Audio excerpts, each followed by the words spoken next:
پناہ لے کر بیٹھے ہیں، اور ان کے پاس وہ سب کچھ جو انہوں نے عمر بھر اپنی جمع پونجی جمع کیا تھا، جو کچھ ان کا پورے سال کا فوڈ سیکیورٹی کے دانے تھے یا گندم تھی جس سے انہوں نے اپنے بچوں کا پیٹ پالنا تھا، اور وہ بیج جس سے انہوں نے اگلی فصل میں کاشتکاری کر کے آنے والے سال میں اپنے لیے فوڈ سیکیورٹی کا بندوبست کرنا تھا، وہ سب کچھ سیلاب کی نظر ہو گیا ہے۔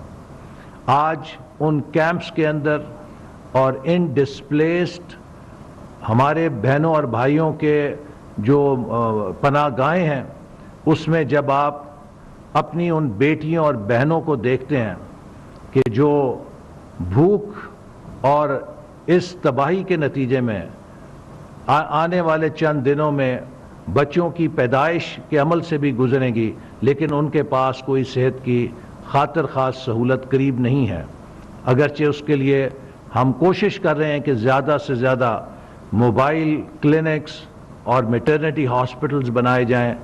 میں ابھی پرسوں ایک کیمپ سے ہو کر آیا، اور وہاں پر ایک بچی کی تصویر میرے ذہن میں فریز ہو گئی ہے۔ تقریباً 18-19 سال کی وہ خاتون تھی جس نے 1.5 سال کا ایک بچہ اٹھایا ہوا تھا، اور وہ بچہ یوں لگتا تھا جیسے افریقہ کے کسی قحط زدہ علاقے سے تعلق رکھتا ہے، نہایت کمزور اور لاغر، اور ساتھ ہی وہ آئندہ چند دنوں میں ایک نئے بچے کو ولادت بھی دینے والی تھی۔ اور میں یہ سوچ رہا تھا کہ جو بچہ اس کی گود میں ہے اس کا کیا مستقبل ہے، اور جو بچہ اب پیدا ہوگا وہ کن حالات میں ہوگا، چونکہ وہ ماں بھی نہایت کمزور اور لاغر تھی۔ یہ ایک خاتون کی کہانی نہیں ہے، ایسی ہزاروں خواتین ہیں جو آج اس 2/3 آبادی کی طرف دیکھ رہی ہیں جن کو ایسا کوئی خطرہ درپیش نہیں ہے۔ تو میں سمجھتا ہوں کہ اب وقت ہے کہ وہ 2/3 پاکستان پوری طرح سے کھڑا ہو، اگرچہ اس میں کوئی شبہ نہیں کہ سب لوگ کچھ نہ کچھ بڑی حد تک اپنا کردار ادا بھی کر رہے ہیں اور کچھ کر بھی چکے ہیں، لیکن میرے بہنوں اور بھائیوں، یہ بیٹھنے کا وقت نہیں ہے۔ جب تک آخری ہمارا پاکستانی ہم وطن اپنے گھر میں جا کے بس نہیں جاتا، ہم پہ قرض ہے کہ ہم ان کی بحالی کے لیے اپنے آرام، اپنے کاروبار، اپنی مال، اپنی دولت میں سے کیا کچھ نکال سکے ہیں۔ میں علماء کرام سے اپیل کرنا چاہتا ہوں کہ وہ جمعے کے خطبوں کے اندر لوگوں کو اس بات پر ابھاریں کہ وہ اپنے مال کے اندر، اپنے منافع کے اندر، اپنی خوراک کے اندر ان لوگوں کا حصہ نکالیں جو اس وقت ضرورت مند ہیں، جو سیلاب کے نتیجے میں اپنا سب کچھ گنوا چکے ہیں۔ ہم نے فیصلہ کیا ہے کہ تمام یونیورسٹیز کے اندر تقریباً 25 لاکھ طالب علم جو زیر تعلیم ہیں، ہائر ایجوکیشن کمیشن کے ذریعے ہر وائس چانسلر سے یہ کہیں گے کہ وہ ان طلباء و طالبات کو ٹاسک کرے کہ ہر طالب علم چاہے اپنی جیب سے یا کمیونٹی کی سپورٹ سے ایک مدر اینڈ چائلڈ کا نیوٹریشن پیک بنائے، جس کے لیے ہم اسپیسیفیکیشنز ریلیز کریں گے تاکہ کم سے کم 2 ملین پیکس ہم فوری طور پہ ریز کر سکیں، اور ان بچوں کو، ان ماؤں کو جو اس وقت خوراک کے لیے ترس رہے ہیں اور ان کی زندگی اس وقت ایٹ سٹیک ہے، ہم ان کی ضرورت کو پورا کر سکیں۔ اور یہ پاکستان کے نوجوانوں کے لیے ایک بہت اچھا موقع ہوگا کہ وہ اس مشکل کے اندر اپنا کردار ادا کر سکیں۔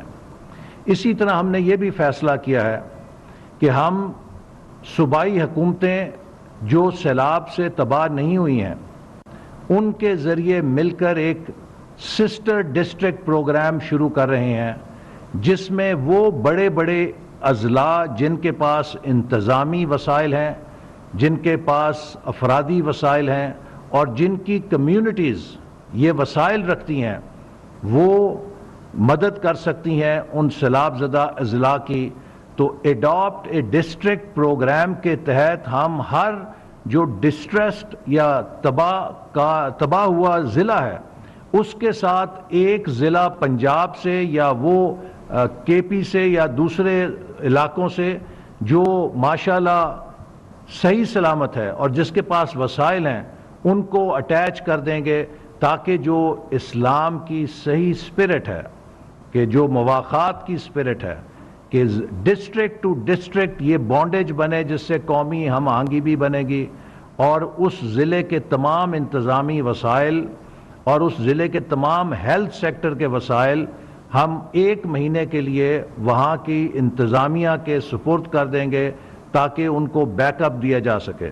میں دادو میں گیا، وہاں پر مجھے یقیناً بہت اس پہ ایک ہمدردی ہوئی کہ جو وہاں کا ڈپٹی کمشنر تھا، ملیشیا کی شلوار قمیض پہن کے اور جاگرز تھے، بیچارہ لگا ہوا تھا، اس نے بریفنگ بھی دی، لیکن اس کی آنکھوں میں اس کی بے بسی دیکھ رہا تھا کہ کتنا بڑا سکیل ہے، اور وہ کتنا بے بس خود کو محسوس کر رہا تھا کہ اس کے وسائل اور اس تباہی کے درمیان کوئی مطابقت نہیں ہے۔ تو ضرورت اس بات کی ہے کہ ہم وہاں کی جو انتظامیہ ہے اس کو باقی ملک کی انتظامیہ جہاں پہ سیلاب نہیں ہے اس سے بیک اپ دیں۔ تو یہ ایڈاپٹ ڈسٹرکٹ پروگرام کے لیے ہم صوبائی حکومتوں کو درخواست کر رہے ہیں کہ فوری طور پہ وہ ہمارے ساتھ اس میں تعاون کریں، تاکہ خاص طور پہ صوبہ پنجاب کے وہ بڑے بڑے اضلاع جن میں سیلاب کی تباہ کاری نہیں ہوئی، اب وقت ہے کہ صوبہ پنجاب کے عوام اور انتظامیہ صوبہ سندھ کے اور صوبہ بلوچستان کے ان اضلاع کے ساتھ مکمل طور پہ ہمدردی اور مکمل طور پہ یکجہتی کے لیے اپنے وسائل ان کے لیے کھول دیں، اور یہ ایک بہت بڑی ملک کی خدمت ہوگی۔ اسی طرح ہم بین الاقوامی اداروں کے ساتھ اور ایجنسیز جو اس وقت ہماری پاکستان کے ساتھ مل کر کام کر رہی ہیں، کوشش کر رہے ہیں کہ جو ہیلتھ کور ہے اس کو زیادہ سے زیادہ مؤثر بنایا جائے، اور میں اپیل کروں گا کہ جتنے بھی پاکستان کے ڈاکٹرز ہیں، ہماری ہیلتھ کمیونٹی ہے، وہ زیادہ سے زیادہ اس کام میں حکومت کا ہاتھ بٹائے، تاکہ اب جو سیلاب کے بعد اگلا مرحلہ ہے جس میں کہ بیماریاں پھوٹ سکتی ہیں اور کئی جگہ پھوٹ رہی ہیں، ہمیں اس بات کا خطرہ ہے کہ اگر ہم نے اس کو مؤثر طور پہ کور نہ کیا، چونکہ حکومت اپنے تمام وسائل جھونک رہی ہے، جھونکے گی، لیکن یہ سکیل اتنا بڑا ہے کہ ہمیں بحیثیت قوم اس کا مقابلہ کرنا ہے۔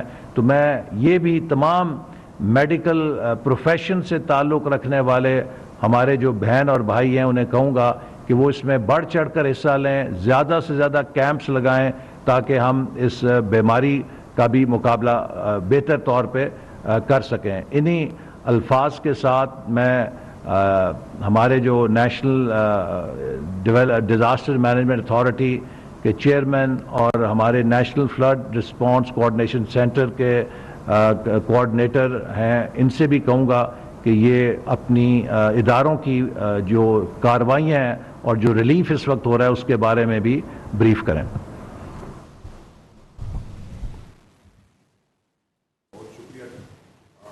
حالیہ بارشوں سے پورے ملک میں بالعموم اور سندھ اور بلوچستان میں بالخصوص ہمیں بے انتہا نقصانات کا سامنا ہے۔ کوئی بھی ملک اس قدر تباہی اور نقصانات سے اکیلے مقابلہ نہیں کر سکتا۔ حالات کے پیش نظر حکومت پاکستان نے اقوام متحدہ کے ذریعے بین الاقوامی امداد کی اپیل کی۔ اس کے بعد اقوام متحدہ کے سیکرٹری جنرل نے پاکستان کا دورہ کیا۔ متاثرہ علاقوں کے دورے کے بعد سیکرٹری جنرل نے بھی پرزور انداز میں بین الاقوامی برادری سے پاکستان کی امداد کے لیے اپیل کی۔ حکومت پاکستان نے دوسرے ممالک میں موجود ہمارے سفارت خانوں کے ذریعے سے اور پاکستان میں موجود سفارت خانوں اور میڈیا کی مدد سے انٹرنیشنل کمیونٹی کو حالات کی سنگینی اور ضروریات سے آگاہ کیا، جس کے نتیجے میں دوست ممالک سے ریلیف کا سامان آنا شروع ہوا۔ اب تک 20 ممالک سے 114 ریلیف کی فلائٹس آ چکی ہیں۔ ان میں سے 66 فلائٹس کا سامان نیشنل ڈیزاسٹر مینجمنٹ اتھارٹی نے ریسیو کیا۔ مزید 13 فلائٹس اگلے 10 دنوں میں پلینڈ ہیں۔ 114 جو فلائٹس آئی ہیں ان میں سے 48 فلائٹس ایسی ہیں جن میں آنے والے ریلیف کا سامان متعلقہ ادارے جیسے U S AID, UNICEF, UNHCR اور ریڈ کریسنٹ نے خود متاثرین تک پہنچایا۔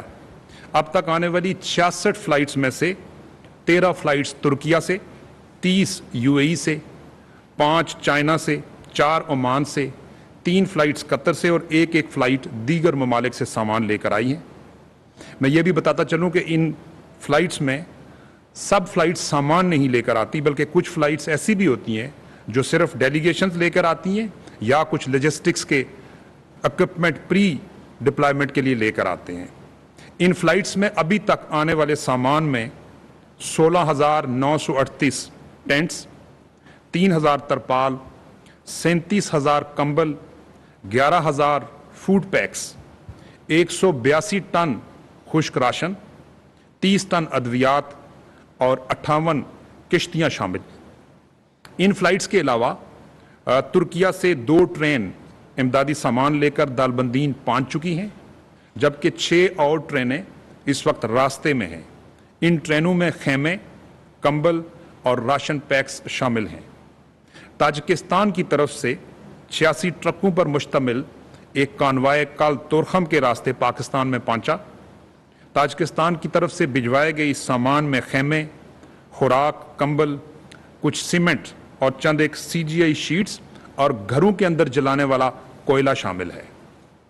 ترکیہ، قطر اور فلسطین کی طرف سے ڈاکٹرز کی ٹیمیں ادویات کے ساتھ ہمارے پاس پہنچی ہیں، جو کہ فیلڈ میں اس وقت علاج معالجے کی سہولت دے رہی ہیں۔ ڈنمارک کی طرف سے ایک واٹر پیوریفیکیشن پلانٹ پہنچایا گیا جو اس وقت سندھ میں کام کر رہا ہے۔ فرانس کی جانب سے 75 چھوٹے لیول کے ڈی واٹرنگ پمپس آئے۔ کل عمان کا ایک بحری جہاز امدادی سامان لے کر کراچی پہنچا ہے۔ ریلیف کے اس تمام سامان کو تقسیم کرنے کے لیے وفاقی حکومت نے NDMA کو گائیڈ لائنز دی ہیں، جن میں متاثرہ ڈسٹرکٹ کی کل آبادی، متاثرین کی تعداد، ان کی ضروریات، پہلے سے دی گئی امداد، لاجسٹکس کا خرچہ اور سب سے اہم چیز ٹرانسپیرنسی ان ڈسٹریبیوشن، یعنی حقدار کا حق اس تک پہنچانا شامل ہے۔ اس حوالے سے سب سے زیادہ متاثر صوبہ سندھ ہے، لہٰذا 55 سے 60% جو ریلیف کا سامان ہے وہ صوبہ سندھ میں بھجوایا گیا اور اسی تناسب سے مزید بھجوایا جائے گا۔ اس کے بعد صوبہ بلوچستان ہے، اس کے پاس 15 سے 20% سامان جا رہا ہے اور بقیہ سامان خیبر پختونخوا، پنجاب اور گلگت بلتستان کو دیا جا رہا ہے۔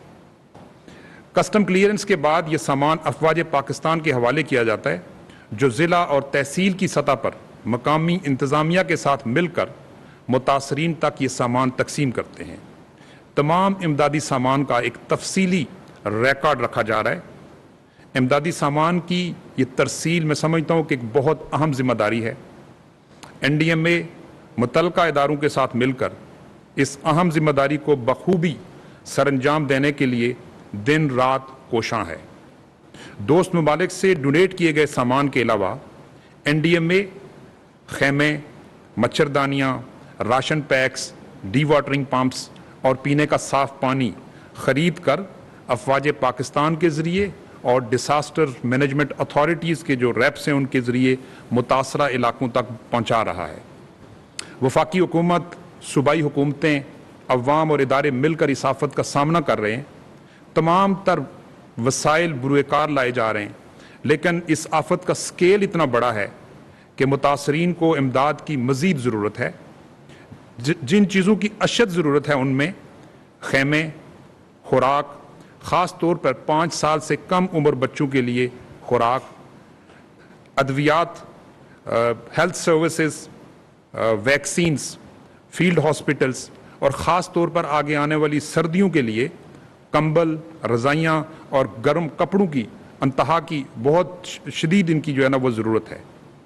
میں وفاقی حکومت، عوام اور NDMA کی جانب سے ان تمام ممالک کا شکریہ ادا کرتا ہوں جنہوں نے مشکل کی اس گھڑی میں ہمیں یہ امداد بھجوائی۔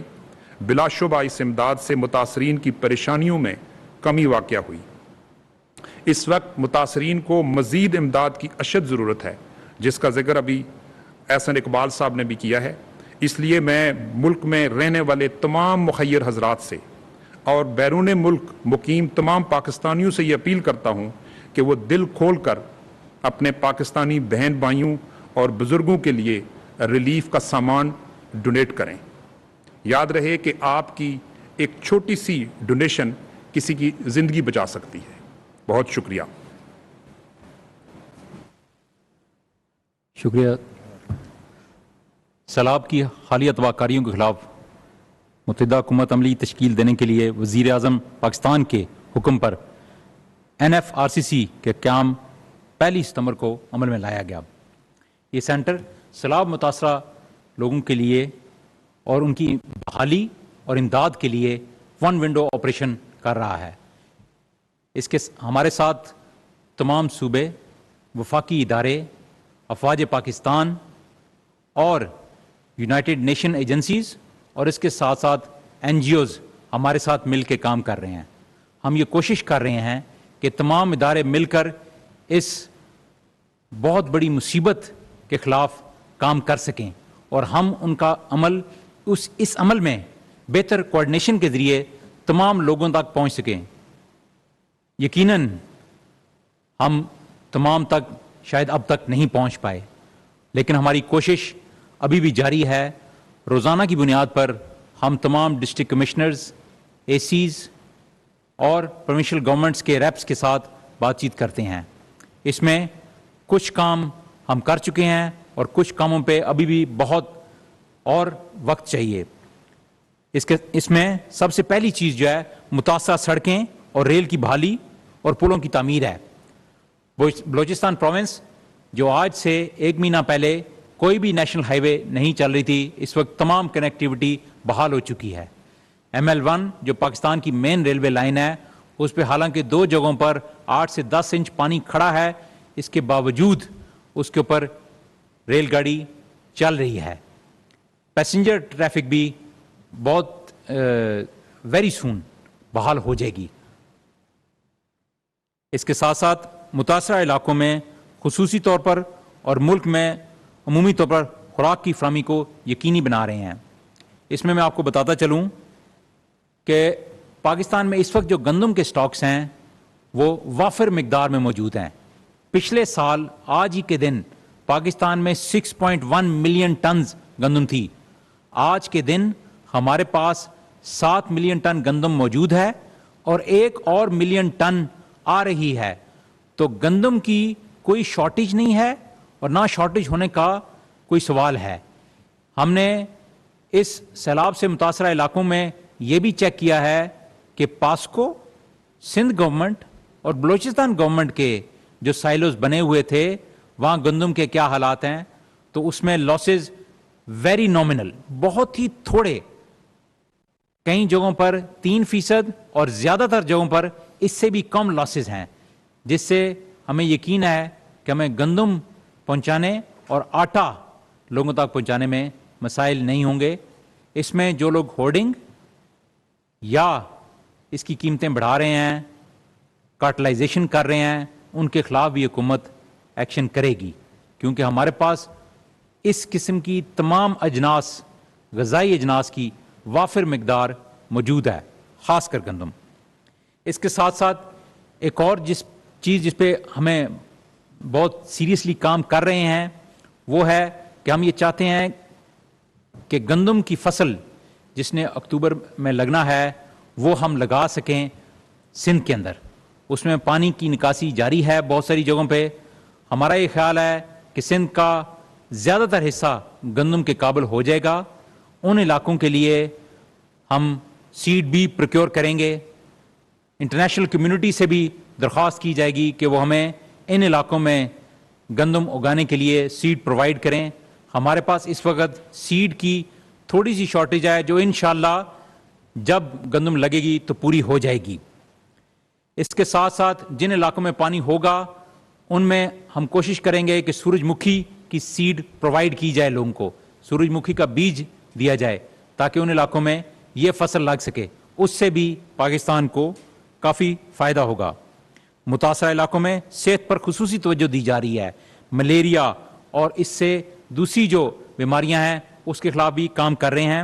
اور جیسا کہ احسن صاحب نے درخواست کی ہے کہ ہمیں 2 ملین پیکس اگر نوزائیدہ بچوں اور ان کی ماؤں کے لیے مل جائیں گے تو اس علاقے میں ایک بہت بڑی مدد ہوگی. ہم اس پیک کے بارے میں ٹویٹر اور باقی جگہوں پر آج ہی انشاءاللہ پیک کی جو ریکوائرمنٹس ہیں وہ بتا دیں گے. اور اس میں جو بھی پیکس بناتا ہے وہ پاکستان آرمی کے کلیکشن سینٹرز میں اگر جمع کرائیں گے تو آگے کی لاجسٹکس انشاءاللہ ہم سنبھالیں گے. اور یہ بھی میں آپ کو یقین دلاتا چلوں کہ ہم جن لوگوں کو ضرورت ہے ان کو انشاءاللہ پہنچائیں گے. اور اگر کوئی شخص خود زیادہ پیکس لے کے جانا چاہتا ہے تو ہم اس کی بھی مدد کریں گے وہاں تک پہنچانے میں. اور دور دراز علاقوں میں ہم یہ کوشش کر رہے ہیں کہ خوراک اور پانی پہنچتا رہے اور ملتا رہے. صاف پانی مہیا کرنے کے لیے بھی ہم نے فلٹریشن پلانٹس اور دوسروں کے لیے آرڈرز پلیس کر دیے ہیں. وہ انشاءاللہ وہ بھی لگنا شروع ہو جائیں گے. عوام سے اپیل کی جاتی ہے. NFRCC حکام میڈیا کو بریفنگ دے رہے تھے.